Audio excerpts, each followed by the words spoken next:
नमस्कार, मैं आनंद कुमार। हम लोग इस वक्त पटना के गर्दनी बाग में मौजूद हैं। उस गर्दनी बाग में जहां पर आज से कई दिनों पहले काफ़ी भीड़ लगी हुई रहती थी, लेकिन आज वह भीड़ ख़त्म हो गई है। आज मुट्ठी भर लोग बचे हैं जो इस आंदोलन को जीवित रखे हुए हैं।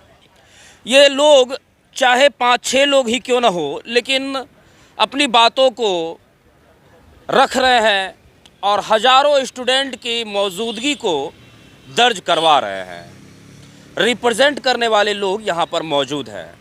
कुछ दूर पहले कुछ दूर जो है आप देख सकते हैं कि वहाँ पर रमांशु सर भी हैं और शाम का वक्त है, तकरीबन 6 बज रहा है। इस वक्त यहाँ पर भीड़ जो है काफ़ी ज़्यादा लगी हुई रहती थी, लेकिन आज वह भीड़ नहीं है। 4 दिन की चांदनी, फिर अंधेरी रात। तो आज का सवाल यही होगा कि क्या वाकई में 4 दिन की चांदनी और फिर अंधेरी रात हो गई? क्यों आखिर यहाँ पर जो भीड़ दिखाई देती थी, जो मजमा लगा हुआ रहता था, वह मजमा आज नहीं दिख रहा है? क्यों? देखिए, मैंने कई बार बहुत जगह पे बोला है, ठीक है। आपके खबर यात्रा को भी मैं एक बार फिर से बता दूं कि ये जो गर्दनी बाग है ना, ये शिक्षा सत्याग्रह की गंगोत्री है।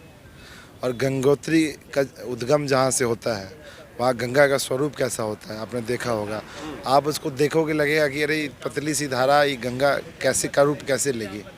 लेकिन जब बहुत सारी जो धाराएं गंगा की जब पहाड़ों से जब उतरती हैं तो एक विकराल रूप लेती है मैदानों में। और यही चरित्र आपने गर्दनी बाग का देखा होगा। आप यहाँ चंद जो लोग को देख के अगर यहाँ पे ये बोल रहे हैं कि ये 4 दिन की चांदनी फिर अंधेरी रात, तो गर्दनी बाग विश्वास का वो सूरज है कि जिस दिन यहाँ पे हम चमकना चाहे उस दिन पूरे बिहार को उससे चकाचौंध कर देंगे। उस दिन हम पूरे पटना को जाम कर देंगे। लेकिन ये शिक्षा सत्याग्रह है। हम गांधी को भी पढ़ने वाले लोग हैं, हम भगत सिंह को भी पढ़ने वाले लोग हैं, हम जेपी को भी मानते हैं, हम डॉक्टर राजेंद्र प्रसाद को भी मानते हैं। हम संविधान के मूल्यों पे भी भरोसा रखते हैं और उस संविधान का उल्लंघन करने वालों को सज़ा देने वाले लोगों में से ही हैं। तो ये नैरेटिव और ये बातें ना सेट करें कि 4 दिन की चांदनी फिर अंधेरी रात। ये शिक्षा सत्याग्रह की गंगोत्री के चरित्र को जिस दिन आप जान जाएंगे तो आप लिखिएगा और उन लोगों को बताइएगा कि यहाँ पे रात अंधेरा नहीं होता है, लोगों के विश्वास में वो उजाला है, वो प्रकाश है। ये गर्दनी बाग इतनी क्षमता रखती है कि बिहार में जो अंधकार फैला है भ्रष्टाचार का, अशिक्षा का और बेरोज़गारी का, ये नज़ीर पेश करने जा रहा है। अगर ये यहाँ से हम जो भी गर्दनी बाग का जो शिक्षा सत्याग्रह है, ये आने वाले समय में बिहार के उन तमाम छात्रों और भारत के उन तमाम छात्रों को एक संदेश देगा कि जब जब आपके हक और हुकूक के ऊपर चोट की जाएगी तो लड़ा कैसे जाता है, आड़ा कैसे जाता है और अंतिम दम तक अपनी बातों को कैसी मनवाई जाती है। और कोई भी लक्ष्य अगर आप रखते हो तो उसके लिए सबसे ज़रूरी चीज़ है कि आखिरी दम तक एक ईमानदार प्रयास करना। देखिए, वो बेटा मिट गया जो भ्रष्टाचार मिटाने के लिए पैदा हुआ था, लेकिन भ्रष्टाचार नहीं मिटा। तो हमें उम्मीद है कि आप लोग मिलकर के जो है भ्रष्टाचार मिटाएंगे। लेकिन एक सवाल यहाँ पर यह उठता है कि आखिर कब तक यह लड़ाई चलेगी? आखिर संघर्ष कब तक चलेगा जब सरकार आपकी बात को मान नहीं रही है? न्यायपालिका में आप लोग चले गए हैं, न्यायपालिका जो है अब एक डेट दिया गया है, उसके द्वारा सुनवाई होगी। तो कहीं ना कहीं विधायिका जो होती है उस पर तो आप लोगों का कोई भरोसा ही नहीं रहा। उन लोगों ने तो आपकी बात मानी ही नहीं। देखिए, सबसे पहले आपकी मैं पुराने जो इससे पहले आपने बोला वो बेटा मिट गया, आप किसी एक पर्टिकुलर इंडिविजुअल की आपने बात की, जो भी बात की सारे इशारों में पूरी जनता ने समझ लिया। लेकिन ये बिहार का छात्र है, ये कोई यूट्यूबर नहीं है। बिहार के छात्र का चरित्र जेपी जयप्रकाश आंदोलन से आप सीखिए। बिहार के छात्र यहाँ पे किसी इंडिविजुअल की आवाज़ नहीं है। ये 5 उंगलियां हैं, जब ये बनती है तो मुट्ठी होती है और मुट्ठी जब खड़ी होती है तो इनकलाब होता है। तो इनकलाब में वो ताकत है, छात्रों की आवाज़ की इनकलाब में वो ताकत है कि भ्रष्टाचार को मिटाने की वो क्षमता रखते हैं। ये कोई वैसे लोगों की बात नहीं हो रही है जिनको अपना नहीं, मैंने उन लोगों पर आपको ये कहा कि आप कई सारे भगत सिंह जैसे आप दे दें, भगत सिंह की तुलना कर रहे हैं, सुभाष चंद्र बोस, ये तमाम लोग जो है भ्रष्टाचार मिटाने के लिए ही आए थे। लेकिन भ्रष्टाचार तब भी नहीं मिटा था जिस भ्रष्टाचार को मिटाने की प्रयास आज आप कर रहे हैं। देखिए, आप कोई भी काम अगर करने के लिए स्टार्ट करते हो तो चीज़ों को बदलने में समय लगता है। एक कहावत कही जाती है कि Rome was not built in a day. America जब 1776 में आज़ाद हुआ था तो 150 साल लग गए थे महिलाओं को उनको वोटिंग राइट्स देने के लिए। तो आप इस बात को समझिए, अमेरिका आज कहाँ पे है। तो मेरा कहने का मतलब है 1947 में हम आज़ाद हुए हैं और इस भारत में हर रोज़ एक प्रयास किया जा रहा है, ईमानदार प्रयास, संघर्षों के द्वारा, अपनी इनकलाबी आवाज़ों के द्वारा, कि जो देश हम बनाना चाहते हैं, जिस भारत की परिकल्पना हम लिखना चाहते हैं, जो भारत आप देखना चाहते हैं, जो भारत हम देखना चाहते हैं, उसमें वक्त लगेगा। एक दिन में नहीं होगा, लेकिन एक दिन ज़रूर होगा। और जिस विधायिका की आप बात करें तो हम डायलॉग, डिबेट एंड डिस्कोर्स की डेमोक्रेसी में बिलीव करने वाले छात्र हैं।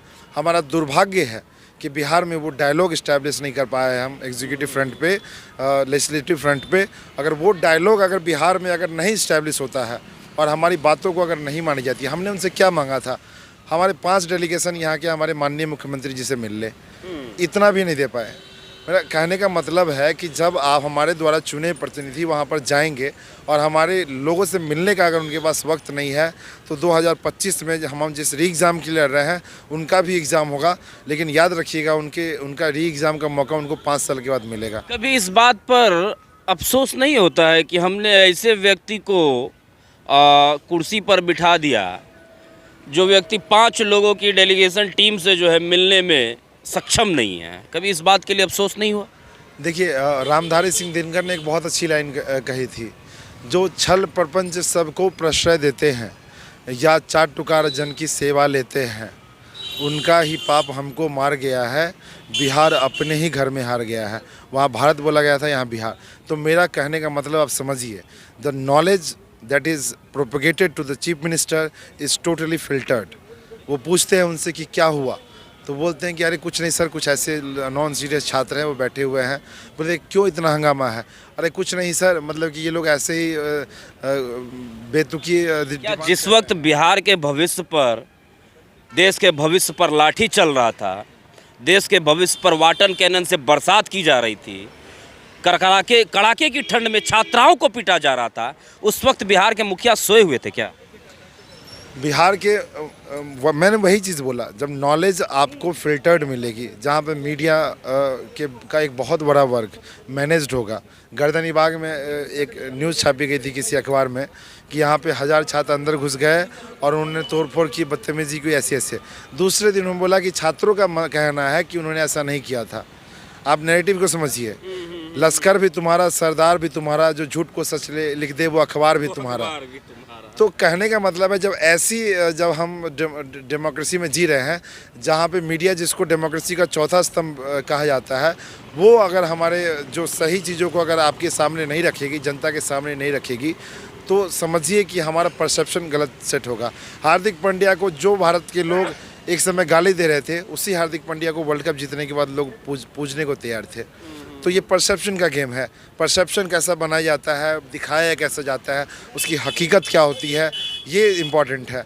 अगर हमारे मुद्दों को जानना है, हमारे संघर्षों को जानना है, तो आप गर्दन ही बागाइए। हम किन हालातों में हैं और किन परिस्थितियों में इस पूरे री एग्ज़ाम के डिमांड के लिए लड़ रहे हैं, गर्दन ही बाग ही उसकी सही हकीकत आपके सामने पेश कर पाएगा। अच्छा श्रीमान, एक बात बताइए, अगर फिर से आवश्यकता पड़ी पटना की सड़कों पर उतरने की, अगर फिर से आवश्यकता पड़ी, जो हज़ारों की संख्या गांधी मैदान में कूच कर रही थी और जिसने पटना के प्रशासन के नाक में दम करके रख दिया था, चना चबाने के लिए मजबूर कर दिया था जिन छात्रों ने, अगर आवश्यकता पड़ी तो क्या हुए छात्र, क्या हुए शिक्षक फिर से आ जाएंगे? देखिए, मेरा सवाल करने का मतलब यह है कि कहीं ये आंदोलन अब कमज़ोर तो नहीं हो रहा? आपने जब इस, या बाकी लोगों ने जब इस आंदोलन को कमज़ोर समझा, ये अनप्रिडिक्टेबल लोग हैं और ये अनप्रिडिक्टेबल शिक्षा सत्याग्रह है, जो इतिहास के मतलब कि बहुत बड़े बड़े जो सत्याग्रह हुए हैं अभी तक, उन सब में एक अनूठा उदाहरण है।